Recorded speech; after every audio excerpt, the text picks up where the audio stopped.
Hello, and thank you for joining me from wherever you are. Let's get into Masechet Bava Metzia Daf 68 Omid A.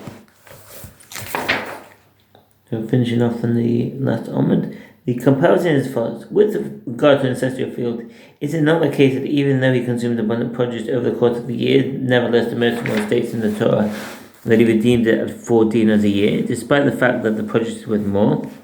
Here too is no difference. What does that mean? Ancestral field and interest. It would seem that the scenario concerning the redemption of an ancestral field can be classified as no more than a hint of interest. When transactions involving a hint of interest are prohibited only by rabbinic law, what proof can be brought from the verse concerning ancestral field, which discussed the law halacha by Torah law? Some explain the proof in accordance with the principle stated by the Taz. In Shulchan Aruch Yoreh De'ah 117.1 that the sages did not have the authority to render prohibited by rabbinic law any matter explicitly permitted in the Torah. Therefore, if this practice is permitted with regard to ancestral field, the sages were not rendered prohibited in the context of a loan. Since he established the deduction of a fixed sum that he cannot be sure that he will receive, the practice is permitted, even if he in fact profits from the arrangement. And the one who prohibits this arrangement could have said to you that the halacha with regard to ancestral field is discussing consecrated property, and the most one established redemption for it, on the basis of which the sages determined the full redemption. Here, by contrast, it is a loan, and therefore it has the appearance of interest.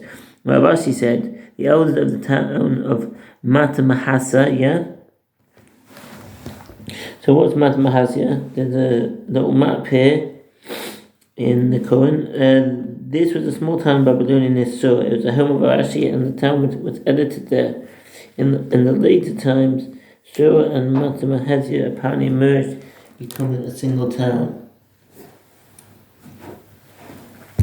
Told me an unspecified mortgage, a maskanta, is for a year. What does that mean? If a mortgage was given that specific time frame, the borrower cannot remove the lender from the property during the first year of a loan. If the local custom is otherwise, he may remove him in accordance with local custom. Answer the Ram and Seif Mishpat, Heromar over 7.2 from the Torah and the base years to Yoreh De'ah 172. The Gemara poses a question. What is the practical difference resulting from this ruling? The Gemara explains, it means that if the lender consumes his produce for a year, the borrower can then remove him. But if not, the borrower cannot remove him, as an unspecified mortgage does not last less than this period of time. And Rav Ashi said, the elders of Mahasa told me, what is the meaning of the word mashkanta? Is referring to the fact that he resigns shekuna with him. The Gemara again asks, what is the practical difference resulting from his statement? The Gemara answers, it is relevant for the halach of one whose field borders the field of his neighbor.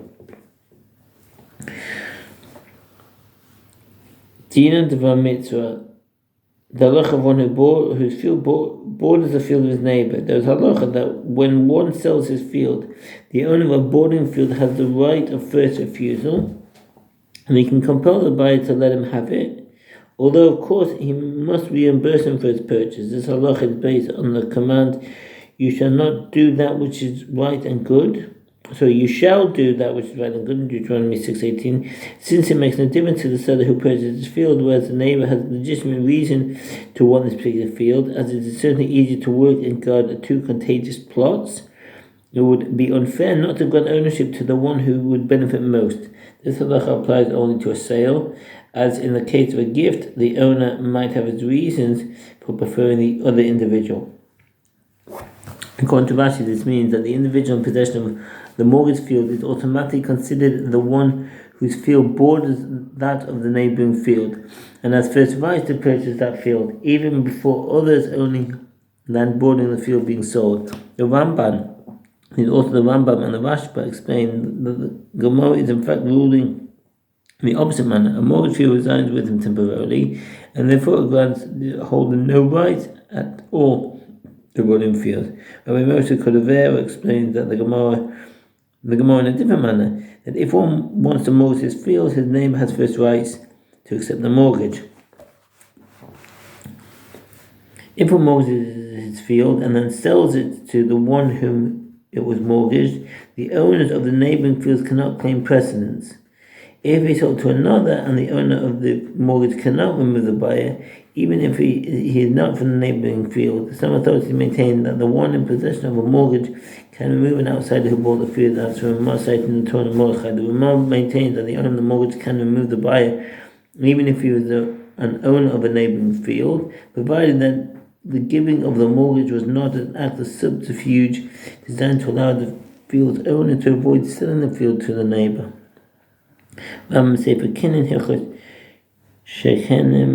12:9 Since the mortgage field resides with him, it is considered his property to a certain extent, and therefore he is granted the right to purchase a neighbouring field before an outside party does so. Rava said Allah is not in accord with those who approve of the tacit interest agreement of Rav Papa, nor in accord with those who approve of the documents of Mahosa, nor in accord with those who approve of the tendencies of Neresh. So what does that mean? One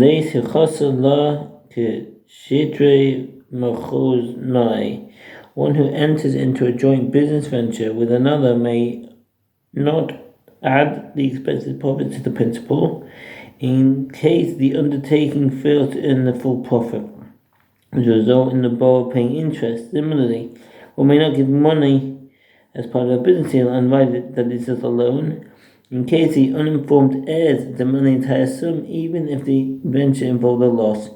Answer the Rambam Sefer Mishpat Mechilchot Ma'av Balova 510 Shulchan Aruch Yerodei 177-24. They say Chassan Lo Chachirei Nasai. The Allah is not in contingencies of Neresh. One who had a field mortgage to him for a loan may not then lease it to its owner, i.e. allow him to maintain control over it for a fixed sum. Some authorities render this permitted in the case of a mortgage according to the custom of Surah, and that's from the Rambam Sefer Mishpat Mechilchot Ma'av Balova 515 Yerodei 164-172-2. Neresh was a Babylonian city near the Neresh River, south of Surah. It was an important agricultural and commercial center and was home to a large number of farmers who grew dates and produced alcoholic beverages. Hamsters were generally considered uncultured. Nevertheless, at the Jewish community for many generations, which nursed a number of sages. At one point, a prominent sage, Rav Papa, was head of the yeshiva in Neresh. The Gemara clarifies these statements. Allah is not in accordance with those who approve of the tacit agreement of Rav Papa. This is referring to the tacit interest agreement of Rav Papa in 65a. Rav Papa would sell liquor and accept delayed payment at a high price and believe this to be permitted. He did not gain anything from the arrangement. What are the documents of Mahosa? In Mahosa, they would lend money to someone for him to use in a joint business venture and add the profits to the principal as though the transaction were already completed, and they would write the full sum owed, including the lender's share of the profits, in a document. The reason it is prohibited to do this is that who says that there will be any profit?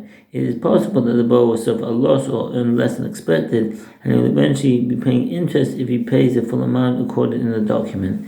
Martin of Amema said to Ravashi, father would do so. What does that mean? Abba Aved Hachi. I'm going to ask, if he trusts the other side, why did he write the document in that manner? The Ravid answers that he wanted to have a way of enforcing payment in case he attempted to cheat him, i.e., he would add the profits to the sum of the loan contract, and when they came before him and told him that they had not earned enough profit, he would believe them and reduce the debt to the amount that they had actually earned. Rashi said to him, this works out well while the lender is still here, but if he dies and the document comes before the orphans, what would happen in that case? Only where the profits had been added to the document, the orphans would demand the entire sum, which would constitute interest. The Gemara comment. This innocent observation of Ravashi was like an error that proceeds from a ruler. Ecclesiastes 10:5. What does that mean?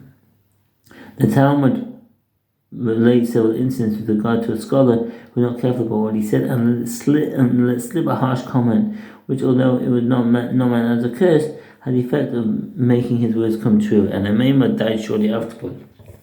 The Gemara addresses the final rule. No other tendencies of Neresh. In the town of Neresh, they would write a document in this manner: so and so had mortgages land to so and so, and the borrower then wanted to lease it back from him for a fee that was added to the payment of the loan.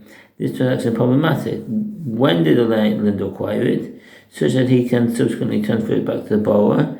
As he is not the actual owner of the field, the money for the lease is actually payment for the delay in repaying the loan, and therefore its payment is considered interest. It more comes, and nowadays when we write a document in this manner, we acquired the property from him, and we waited a while, and then the borrower went and leased it back for such and such a price, informing that states that the lender has acquired the field and may now lease it to others, which is utilized so as not to lock the door in the face of potential borrowers. This is a multifaceted ordinance instituted by the state in order to prevent a situation where people would hesitate to lend money to others. Among the many halachot included in this ordinance are that a loan by all contract can be collected from the heirs of the borrower. See Bava Metzia Daf 175b, that a lender is paid with the intermediate quality of the land of the borrower. See Bava Kama 88a, and that the court limits the examination of witnesses in cases concerning their Sanhedrin 3a. It is permitted, as it does not have the appearance of a loan with interest. The Gemara concludes, but this is not correct, as even if the field is in his possession, this is not quite a property considered interest. Mishnah. Ein Moviin Chenva Nim Machasis Shacha V'lo Yitin Ma'ot Likach Bahen Perush Nemachazis Shacha Ela Im Kein Noten Lo L'cho Kepoel. One may not establish a deal with the storekeeper for half the profits. What does that mean? Iska, joint venture. This Mishnah, as well as several subsequent Mishnayos, address the manner in which one can enter into a joint business venture with another so that it is satisfactory to both parties, or to get the prohibition related to the interest. As explained on 104b, a common type of joint venture was where one individual would supply the capital and the other would manage the joint venture, receiving a share, commonly half of the profits for his efforts.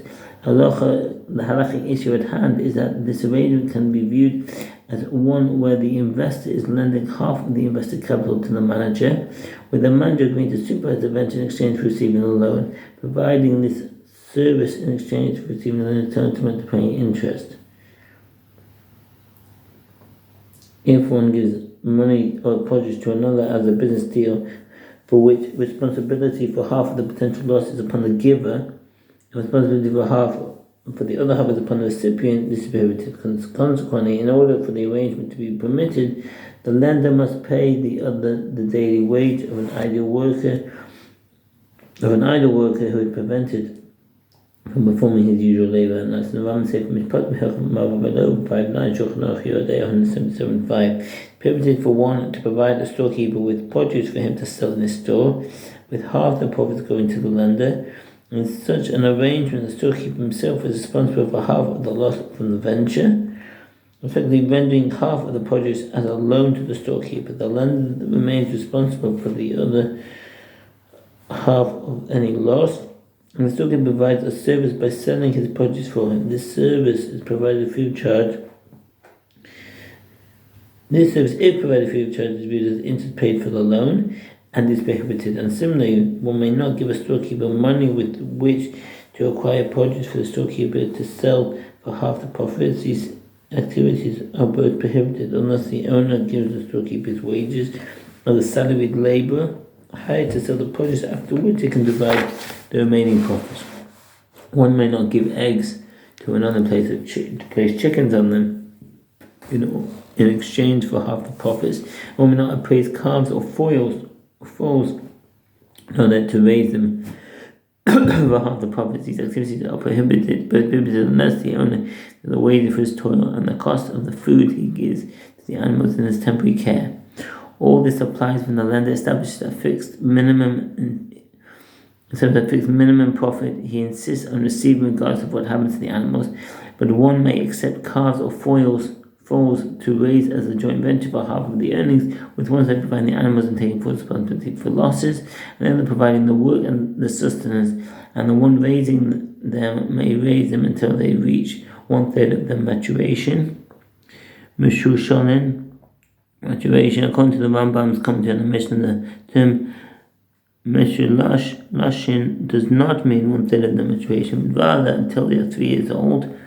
Until the explanation cited by Rabbi Zakaria Agamati maintains that this word refers to the animal's strength and power. In other words, he may raise them until they are capable of working and producing a profit, at which point they are sold and the profit shared.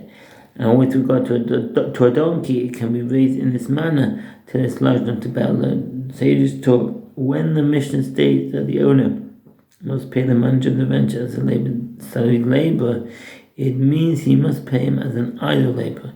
The Gemara poses a question: what does it mean to pay someone as an idle laborer? And that's the end of the Omid. That's the end of the Omid. Omid A. Wish you a good day and peace in Israel. All the best. Bye.